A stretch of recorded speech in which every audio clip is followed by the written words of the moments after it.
The point is, Greens and SNP would constitute a pro-independence majority. Yeah. But the other thing, Gordon, is that the 2021 election should not be a referendum on a referendum. It should be about who's going to govern Scotland for the 5 years beyond that election. It should be a test of the SNP's record in government, and I think that their record in government on public services, whether it's the health service, whether it's education and schools, their record on the economy, frankly, is woeful. So at the moment, your position would be if the SNP won an outright majority, there'd have to be another independence referendum.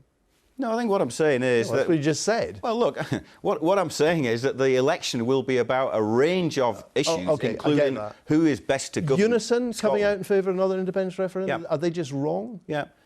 No, look, I understand completely, given the prospect of 5 more years of a Boris Johnson government, why some people are driven to anger and some people are driven to despair. So I understand, and we will listen to UNISON, who are an important part not just of the Labour movement, but of the Labour Party. We will listen to the reasons why their members, through that structure yesterday, reached that conclusion.